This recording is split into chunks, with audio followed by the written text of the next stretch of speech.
Strasbourg et son territoire sont riches d'un patrimoine et d'une histoire exceptionnelle et de formidables énergies. L'histoire que nous allons vous conter est celle d'une entreprise locale, portée par des salariés qui partagent les mêmes valeurs et s'engagent au quotidien au plus près du terrain. Une entreprise qui n'a cessé d'évoluer pour devenir en quelques années un groupe multi-énergie plein d'ambition. Nous avons la grande chance de disposer d'une société d'économie mixte, RGDS, qui est très dynamique dans le secteur énergétique et qui vient depuis maintenant plusieurs décennies répondre aux besoins énergétiques du territoire. C'est très précieux parce qu'on doit répondre à de nombreux enjeux, évidemment faire face à l'urgence climatique et décarboner les sources d'énergie, mais aussi lutter contre la précarité énergétique en garantissant des prix qui soient les plus stables et les plus abordables possibles. RGDS et RCUA, c'est de l'innovation, c'est de l'expertise et avant tout, ce sont des femmes et des hommes qui s'engagent au service de notre territoire et aussi pour les générations futures. Et pour ça, je leur dis merci. Le groupe RGDS, c'est l'aboutissement de 110 ans d'une histoire ancrée au cœur de l'Alsace. Une histoire palpitante qui a connu de grands bouleversements. Pour Antoine Dubois, président de RGDS, plusieurs révolutions ont marqué l'histoire de l'entreprise. Il y a plus d'un siècle, nos prédécesseurs décident de créer une structure pour apporter la lumière, le chauffage à tous les étages dans notre société, dans l'espace public d'avant, puis après dans l'espace privé. C'était une première révolution. On en a connu d'autres depuis. Dans les années 70, on est passé du gaz de houille, du charbon, au gaz naturel. Et puis plus récemment, au début du XXIe siècle, la révolution des gaz verts. À ce moment-là, RGDS décide de s'engager dans cette révolution des gaz verts, dans la méthanisation, en procédant à de forts investissements et surtout en acquérant de nouvelles compétences au sein de ses équipes. Bien avant de se projeter dans le nouveau millénaire, l'entreprise a traversé tout le XXe siècle sous le signe de l'innovation. En 1914, la ville de Strasbourg, alors allemande, décide de se doter d'une société d'économie mixte pour développer l'énergie gazière. Celle-ci est baptisée Gaswerk Strasbourg. À peine âgée de 5 mois, elle affronte 4 longues années de guerre avant de devenir Gaz de Strasbourg. Porté par l'élan de la révolution industrielle, le gaz ne cesse de se développer. Il devient le symbole incontournable du progrès et de la modernité. C'est le temps du gaz de houille, un gaz manufacturé, stocké dans d'immenses réservoirs, appelés gazomètres et distribué grâce au réseau de gaz de ville. L'âge d'or du gaz manufacturé dure plusieurs décennies.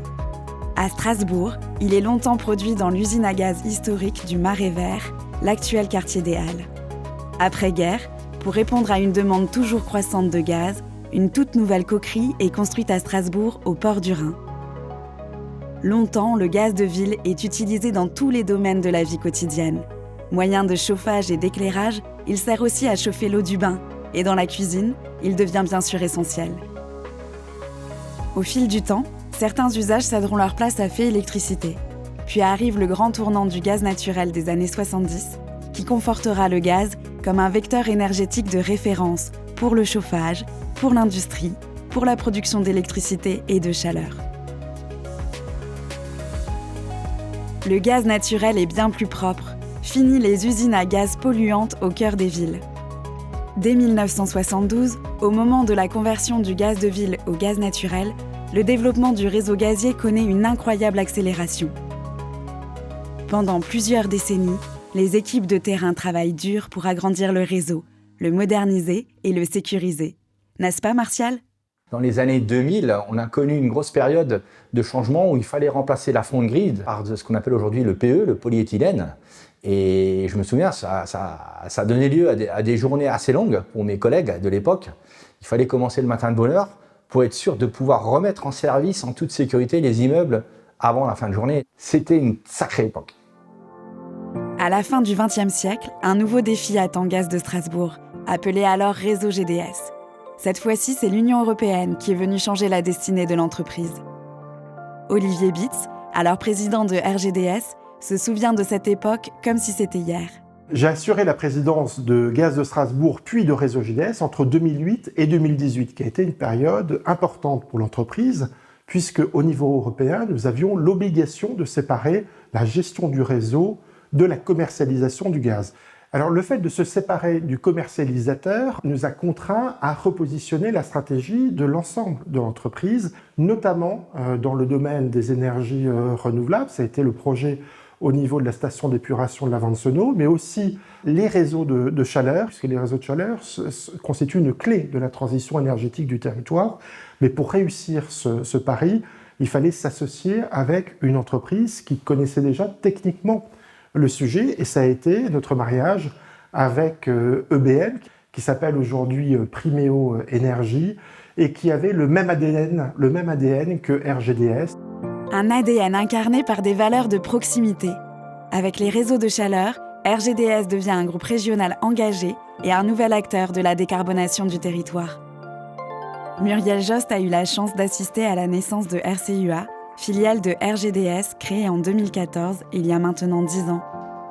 Fin 2012, quand je suis arrivée chez EBM Thermique, nous étions un petit acteur local des réseaux de chaleur, filiale d'une coopérative d'énergie suisse qui voulait se développer en Alsace. En 2013, le rapprochement avec Réseau GDS s'est concrétisé. Les deux sociétés pressentaient qu'elles avaient des beaux projets à faire en commun. Donc en 2014, nous avons déménagé dans les locaux de Réseau GDS Place des Halles. Et c'est comme ça que RCUA est né. Dès 2014, RCUA a commencé à remporter des délégations de services publics d'envergure, comme le réseau de chaleur Eco de Wacken. C'est grâce à l'engagement des salariés de RCUA que la filiale s'est développée. Pour répondre aux délégations de services publics, les équipes de EBM Thermique et de RCUA ont travaillé en commun. Au début, nous étions peu nombreux, on était une douzaine. Aujourd'hui, RCUA, RCUE, SCE, c'est 90 collaborateurs. Il se passe toujours quelque chose chez nous. Du côté de RGDS aussi, les choses évoluent en permanence. Sur le terrain, les gaziers ont vu leur métier se transformer au fil du temps, avec toujours le même mot d'ordre, la sécurité. Notre mission première, c'est évidemment d'assurer l'acheminement du gaz en toute sécurité pour les personnes et les biens. Et à ce jour aussi, on se rend compte sur les dernières années que les progrès sont importants à ce niveau-là, en matière d'outils et de façon de faire. L'avènement du numérique, les nouveaux matériaux, les technologies toujours plus performantes, tout contribue à enrichir le métier de gazier, qui a encore de belles années devant lui. Mais une chose est sûre, le gaz naturel n'est plus tout seul à compter dans le mix énergétique. Le virage de la décarbonation est pris, le gaz devient de plus en plus vert et l'hydrogène arrive. La transition énergétique est l'enjeu principal qui s'impose à nous pour aujourd'hui et pour demain. Nous allons relever ce nouveau défi en innovant, en nous associant avec de nouveaux partenaires et en restant évidemment à l'écoute des besoins de notre territoire. Et oui, les défis de la transition énergétique sont nombreux, mais les solutions aussi. Arnaud Boyer pour RCUA et Trishna Kamili pour RGDS préparent l'avenir avec leurs équipes. Nous avons plusieurs axes de développement, notamment tout ce qui va être interconnexion entre les réseaux, également du stockage énergétique, tout cela couplé avec tout ce qui est valorisation de chaleur de récupération. Et dans ce cadre-là, nous avons récemment mis en service ce que nous appelons un hub énergétique, qui est vraiment une zone de dispatch de flux de chaleur de récupération. L'objectif pour nous, c'est de développer tout type d'énergie renouvelable à l'échelle du territoire. Bien sûr, en tant que gazier, nous nous intéressons toujours à l'hydrogène, au gaz vert de manière globale, parce qu'on sait qu'aujourd'hui, les gaz verts ont leur place dans le mix énergétique. On sait qu'il y a des besoins de décarbonation, que ce soit pour l'industrie ou la mobilité. Nous venons d'inaugurer une station de distribution d'hydrogène au cœur de Strasbourg. Et toujours sur l'hydrogène, l'an dernier, nous avons inauguré une plateforme technique qui s'appelle RIFI, qui vise à préparer non seulement nous, les gaziers, nos collaborateurs, mais également les parties prenantes et les divers acteurs de l'écosystème hydrogène pour l'arrivée de ce gaz. On a une vision, c'est une vision d'être un acteur engagé, un acteur demain qui va contribuer à cette transition, à cette décarbonation avec RCUA, avec d'autres acteurs et d'autres filiales du groupe RGDS. Le groupe RGDS est en train d'écrire un nouveau chapitre, celui de l'accélération de la transition énergétique du territoire. J'ai hâte de pouvoir relever les défis qui nous attendent à l'avenir. On a tous hâte de contribuer, on a tous hâte de voir ce que cette belle aventure nous réserve. On avance ensemble, on gagne ensemble, on grandit ensemble. Nous sommes aujourd'hui plus de 300 collaboratrices et collaborateurs, engagés, investis, qui réfléchissent à l'avenir énergétique de notre territoire, au service de ceux qui y vivent. Parce que le groupe RGDS a toujours su aller de l'avant, grandir et inventer, son histoire s'écrira toujours au futur.